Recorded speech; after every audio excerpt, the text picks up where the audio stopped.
Je me lève fatiguée. Je démarre ma journée à plat. Le sommeil n'est pas assez suffisant pour me régénérer. Ensuite, je prends tout mal.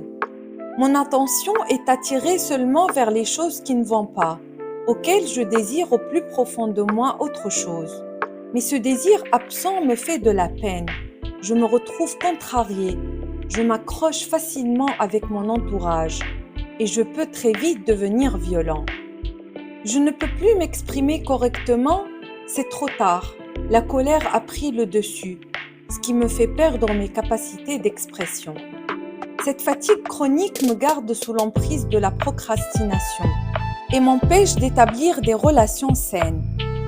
Puisque je ne sais pas comment évacuer ma colère autrement qu'en la déversant sur mon entourage. Pourquoi certaines circonstances peuvent-elles me faire réagir de plusieurs manières?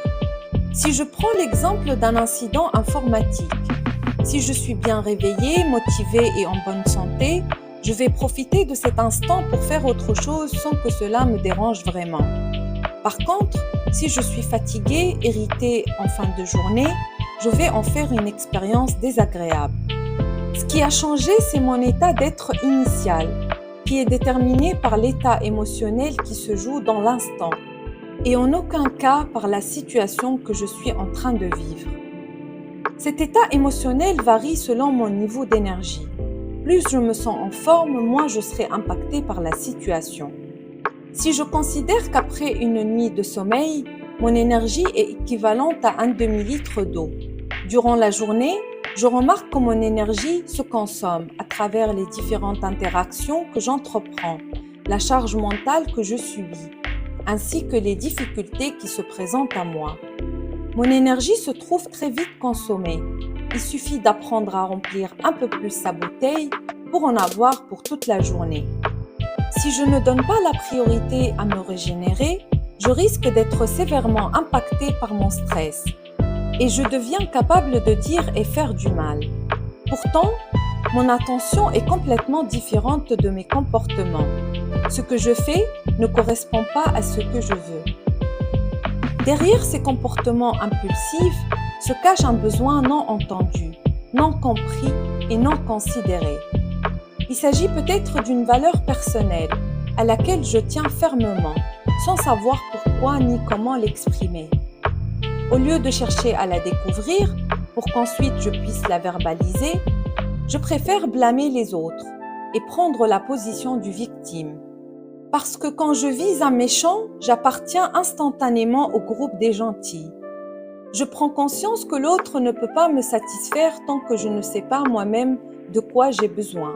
Il aura de la difficulté à devenir ce que je lui demande, puisque je ne sais pas comment lui faire comprendre concrètement comment il peut contribuer à ma satisfaction. Ensuite, j'enfuis mes ressentis. Je me culpabilise d'avoir réagi de cette manière sans trop me laisser la place d'exprimer ce que je traverse.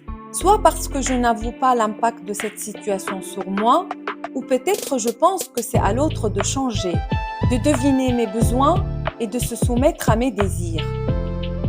Je résiste et j'évite l'introspection, par peur de me contredire ou de perdre la raison. Mais ici, il ne s'agit pas d'un discours qui donne tort ou raison, mais plutôt de comprendre notre monde intérieur et de le toucher de plus près. Prendre une part de responsabilité ne signifie pas tolérer ou admettre ce qui a été dit ou fait, mais plutôt une façon de reprendre la main sur ce qui m'arrive et de pouvoir maîtriser les réactions les plus intolérables. Aucune honte à avoir pour entrer dans ma sphère intérieure, comprendre ce qui me traverse, pour mettre fin à cette situation qui me fait souffrir. Prendre conscience de mes besoins et d'y répondre est un pas essentiel vers ma propre indépendance affective. Car l'homme est un ensemble de systèmes corrélés, interconnectés et coordonnés. Comprendre son système interne est aussi important que d'apprendre les fonctionnalités du tableau de bord avant de prendre la route, afin d'acquérir les compétences nécessaires pour naviguer dans un espace mouvementé et changeant à chaque instant. Merci pour votre écoute et à bientôt.